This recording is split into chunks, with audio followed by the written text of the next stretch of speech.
Hello बच्चों, मैं निशा सालवी राजस्थान सरकार एवं वेदांता के CSR इनिशिएटिव ई कक्षा में आप सभी का स्वागत करती हूं और इसके टेक्निकल पार्टनर है हमारा मिशन ज्ञान। जी हां, आज हम देख रहे हैं 12th क्लास के 3rd चैप्टर का पार्ट 6 जिसका नाम है भ्रूणपोष। आज हम देखेंगे कि जो भ्रूणपोष है आखिरकार वो कैसा कैसा हो सकता है, कितने प्रकार का हो सकता है। एक्साइटेड है ना? तो वापस से चले हमारे टॉपिक पे। भ्रूणपोष क्या है? ठीक है, तो आवृतबीजी पौधों में त्रिकसलन के द्वारा, ठीक है, एक मिनट, जो त्रिकसलन होता है उससे त्रिगुणित प्राथमिक भ्रूणकोश केंद्रक बनता है। क्या बनता है? प्राथमिक भ्रूणकोश केंद्रक बनता है त्रिकसलन के द्वारा। भ्रूणकोश केंद्रक निषेचन के दौरान बनता है। क्या हो रहा है? जो भ्रूणकोश है वो केंद्रक निषेचन के दौरान बनेगा, किंतु भ्रूणपोष का निर्माण निषेचन से पूर्व ही हो जाता है। वापस बता रही हूँ लाइन, जो भ्रूणकोश का जो केंद्रक है, भ्रूणपोष का जो केंद्रक है वो निषेचन के दौरान बनता है, लेकिन निषेचन से पूर्व ही भ्रूणपोष तो बन जाता है। ठीक है, भ्रूणपोष कैसा होता है? हमेशा अगुणित आपसे पूछा जा सकता है। गुणसूत्रता बताएं किसकी? भ्रूणपोष की। तो अगुणित इसकी गुणसूत्रता है होता है। और भ्रूणपोष का कार्य क्या है? जितनी बार पूछोगे उतनी बार आपको पता लगेगा। मैंने संधि विच्छेद कराया था, ट्रिक दिया था कि भ्रूणपोष जो है भ्रूण को पोषण प्रदान कराता है। ठीक है, फिर है विकास की दृष्टि से इसका जो डेवलपमेंट है, किसका? भ्रूणपोष का जो डेवलपमेंट है उसके आधार पर ये 3 प्रकार का होता है भ्रूणपोष। एक होता है केंद्रकीय, दूसरा होता है कोशिकीय, थर्ड होता है हेलोबियल। ठीक है, तो फर्स्ट हम देख रहे हैं केंद्रकीय भ्रूणपोष। बच्चों, केंद्रकीय भ्रूणपोष बहुत इजी है। यदि आपको ये आ गया ना तो जो 2 बाकी के बचे ना वो भी इजीली आ जाएंगे। ठीक है, भ्रूणपोष परिवर्धन होगा, मतलब भ्रूणपोष में परिवर्धन होगा, विकास होगा, उससे क्या होगा? प्राथमिक केंद्रकीय विभाजन होगा। धीरे धीरे क्या होगा? केंद्रकों में विभाजन शुरू हो जाएगा। कई केंद्रकों का निर्माण भी होगा। जब केंद्रकीय विभाजन होगा तो केंद्रकों का निर्माण तो पॉसिबल है। फिर केंद्रक परिधि पर विन्यासित हो जाते हैं। अभी अपन डायग्राम बनाते हैं। डायग्राम बना हुआ है आगे वाली स्लाइड में, लेकिन आदत है पेन चलाने की। ठीक है, चीजें क्लियर हो जाती हैं। ये रहे हमारे केंद्रक। ठीक है, केंद्रक के विभाजन से बहुत सारे केंद्रक बन गए, फर्स्ट स्टेज। ठीक है, दूसरी स्टेज में क्या हुआ? केंद्रकों का निर्माण हो गया। तो मैं इधर बना दूं एक बार। ठीक है, तो केंद्रकों का निर्माण हुआ। ये हो गए हमारे केंद्रक, ये हो गई हमारी सेकंड स्टेज। ठीक है, फिर बोल रहा है केंद्रक परिधि पर विन्यासित हो जाएंगे। यहाँ बना देती हूँ, ठीक है, इजी रहेगा। ये केंद्रक परिधि कहाँ है? ये लो। ठीक है, ये परिधि पर विन्यासित हो गई। ये देखो, हो गए विन्यासित, एक ही तरह से हो गए। अब केंद्रक के चारों ओर भित्ति का निर्माण हो जाता है। जो केंद्रक है उसके चारों ओर भित्ति का निर्माण भी हो गया। ये लो, कर दिया मैंने भित्ति का निर्माण। केंद्रक कोशिकीय हो जाता है। जैसे ही भित्ति का निर्माण होगा तो जो केंद्रक है वो कैसा हो गया? कोशिकीय हो गया। अब देखो आप डायग्राम, ये दिख रहा है?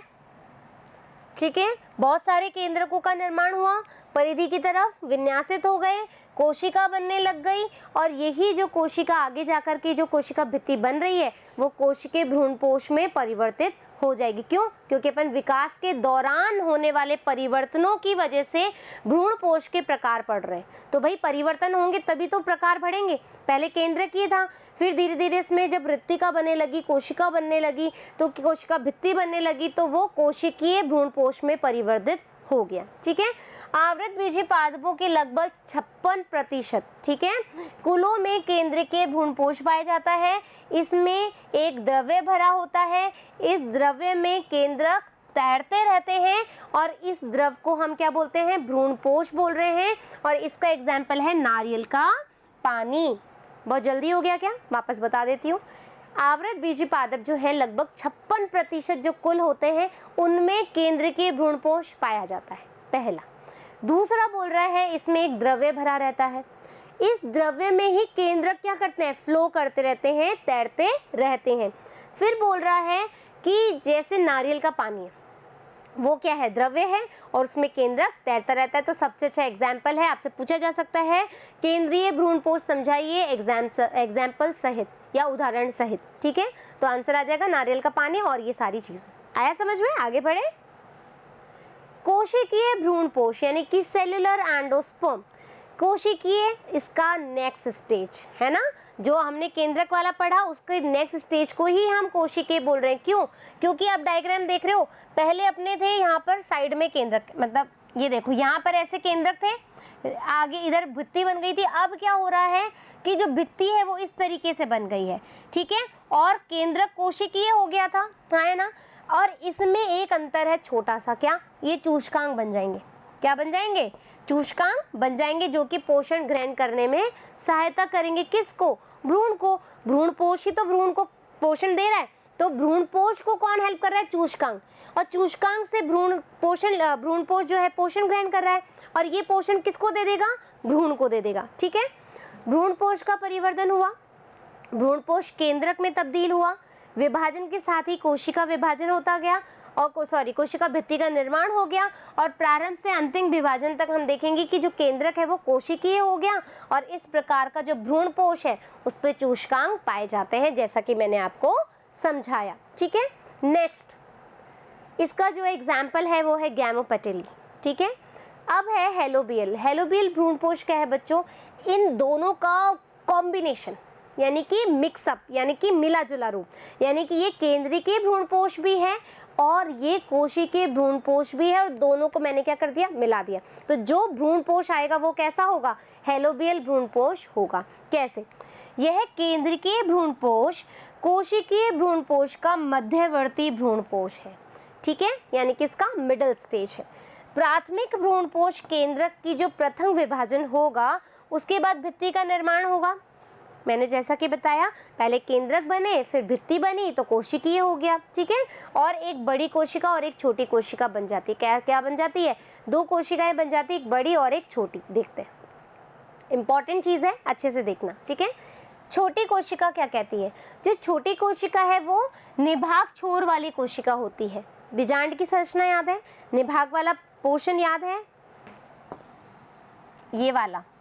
ठीक है, मैं ऐसे ही बना रही हूँ क्योंकि इधर की तरफ अध्यावरण याद आ रही है, वही चीज बता रही हूँ। ठीक है, तो यहाँ पर जो कोशिका होगी वो निभाग वाली कोशिकाएं होंगी। इस कोशिका के केंद्र में मुक्त विभाजन होता है। क्या होता है? मुक्त विभाजन होता है। कोशिका भित्ति का निर्माण यहाँ पर नहीं होता है।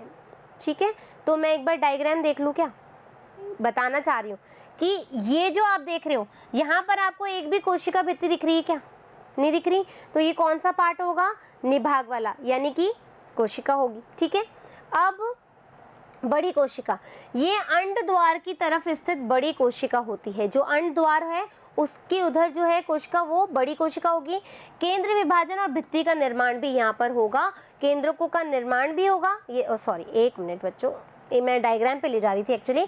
ये देखो, यहाँ पर कोशिका भित्ति भी है और ये अंड द्वार की तरफ है। ठीक है, अब जो है हमारा नेक्स्ट है, यह केंद्रीय व कोशिकीय भ्रूणपोष का मिला जुला रूप है, जैसा कि मैंने आपको पहले ही बता दिया। एग्जाम्पल है एक बीजी पौधे जो होते हैं, एक बीजपत्री जो पौधे होते हैं जैसे मक्का। ठीक है, उसमें हेलोबियल भ्रूण का सदस्य पाया जाता है।